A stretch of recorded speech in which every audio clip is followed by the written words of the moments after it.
tu as un téléphone portable et une passion pour l'immobilier, le Sénégal est un terrain fertile pour lancer ton business de courtage. Salut les amis et bienvenue dans cette nouvelle vidéo de Startup Déjanté. Aujourd'hui, on parlera d'un business plein d'essor au Sénégal, le courtage immobilier. Alors, je vous dirai dans cette vidéo comment vous démarquer de vos concurrents et un conseil bonus tout à la fin de cette vidéo qui vous boostera et vous aidera à réussir. Alors, je vous souhaite la bienvenue. Je suis Prisca, la serial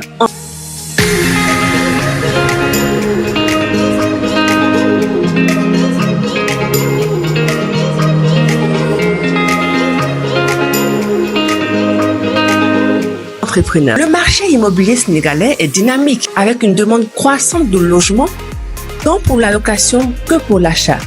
Donc, de nombreux acteurs s'y investissent, y compris les jeunes entrepreneurs avec leur téléphone portable. Je parle du contexte sénégalais, mais une fois de plus, cette vidéo est aussi adaptable à d'autres pays.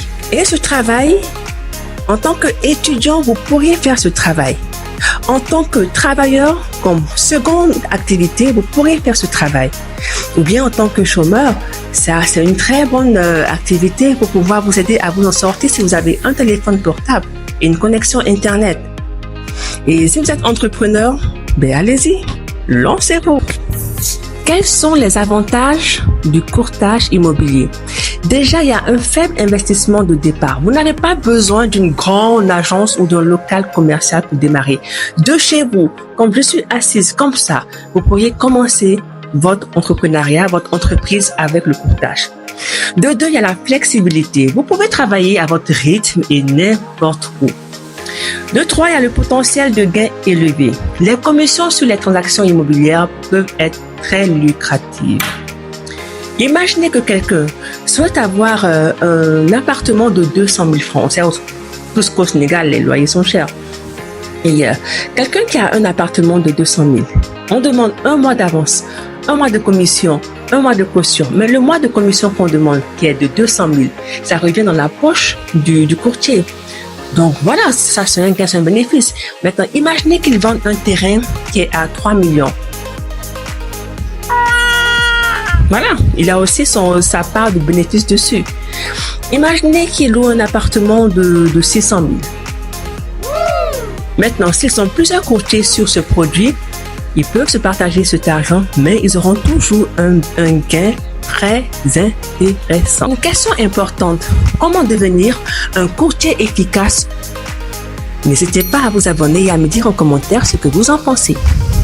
Développez vos connaissances du marché immobilier sénégalais déjà, et je dis bien sénégalais, mais ça peut concerner d'autres pays. Renseignez-vous sur les prix, les tendances, les différents types de biens immobiliers. Et pour ce faire, ce que je vous conseille, c'est ce qui m'a été conseillé par un courtier que j'ai eu à rencontrer et discuter avec lui. Il prenait le temps, un matin, de faire le tour de son quartier et de voir les habitations en location, les studios, etc. Et il répertoriait. Il se rapprochait du bailleur, du propriétaire ou bien de l'agence ou s'il y a un autre courtier dessus, il se rapprochait de ce courtier-là et il prenait la peine de répertorier. Et ainsi, c'est comme ça qu'il arrivait à se faire son portefeuille, son cahier de... Je voulais dire son cahier de charge. Disons ça comme ça. Mais je vais marcher. Oui, tu vas marcher. Mais à la sueur de ton front que tu vas manger. Si tu marches, il fait chaud, etc., tu pourras répertorier plusieurs biens. C'est top ça, hein? Allez, un peu de sport. Suivez les actualités du secteur et les projets immobiliers en cours. Et c'est facile de le faire. Maîtriser les outils digitaux. C'est très important de maîtriser les outils digitaux. Il faudrait utiliser les plateformes immobilières en ligne pour trouver des clients et des biens à vendre ou à louer. Il faut créer des pages de réseaux sociaux pour promouvoir vos services et votre expertise. Déjà, je ne sais pas dans les autres pays, mais ici au Sénégal, il y a un site qui s'appelle Expat Dakar. Expat Dakar, voilà pour les expatriés. Mais il y a aussi des pages Facebook pour des étudiants qui recherchent des locations. Si vous avez remarqué, allez sur Facebook et cherchez réseau ivoirien, réseau congolais, gabonais, sénégalais ou bien étudiants, ou même location d'appartements, recherche de maisons. Quand vous tapez ça, vous voyez qu'il y a beaucoup de groupes qui ont été formés pour l'occasion, pour la recherche des appartements. Abonnez-vous à ces groupes-là et postez vos produits. Autre chose aussi, créez votre propre page et proposez vos produits. Comme ça, ce sera plus facile aux personnes de trouver votre page et de voir votre numéro et de vous appeler directement. Si possible, sponsorisez la page, si possible.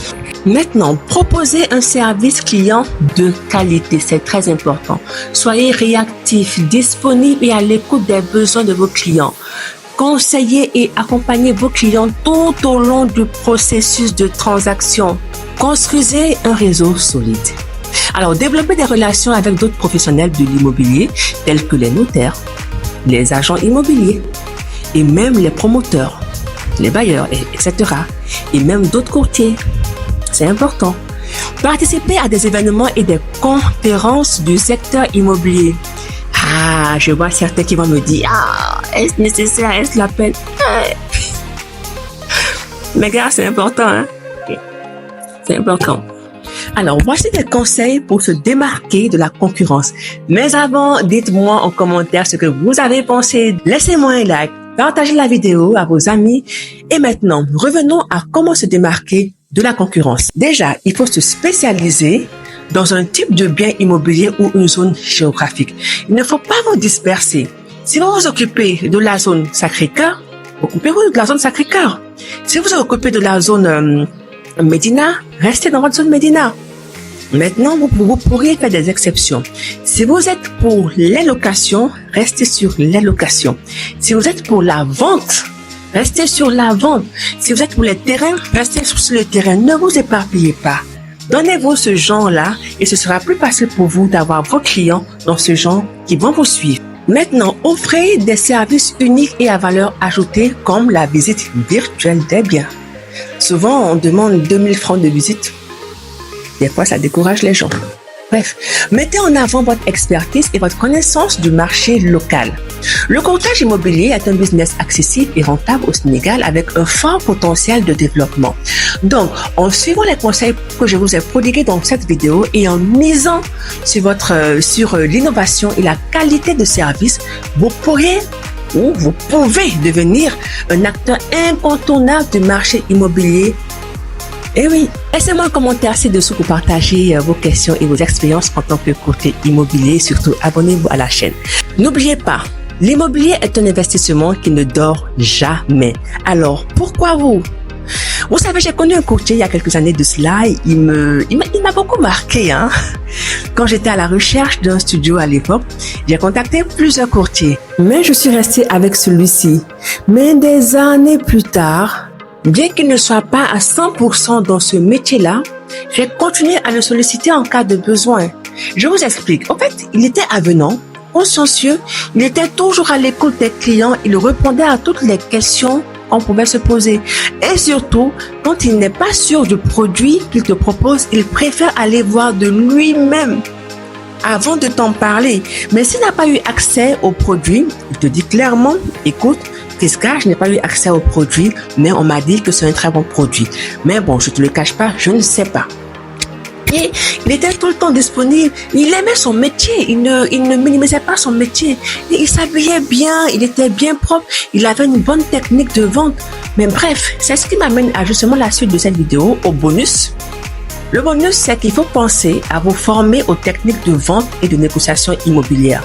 C'est cher, j'ai pas d'argent. Oui, tu n'as pas d'argent, mais il y a des formations gratuites sur Internet. Il y a des webinaires auxquels vous pourriez participer. Il y a des forums. Mais même sur LinkedIn, vous pouvez avoir quelques astuces, etc. Donc, pensez à vous former. Ça vous aidera beaucoup. Et respectez les règles et l'éthique de la profession de courtier immobilier parce que oui, il y en a. Soyez patient et persévérant, je le dis dans toutes mes vidéos. Le succès dans l'immobilier se construit sur du long terme. D'accord, ce n'est pas wassa comme on le dit. Alors, j'espère que cette vidéo vous a donné les clés pour réussir dans le business du courtage immobilier. Et ce n'est pas seulement réservé aux hommes, les femmes aussi peuvent le faire. N'hésitez pas à me poser des questions dans les commentaires et n'oubliez pas de liker la vidéo, de vous abonner à la chaîne pour ne manquer aucune de nos prochaines aventures entrepreneuriales. À très bientôt.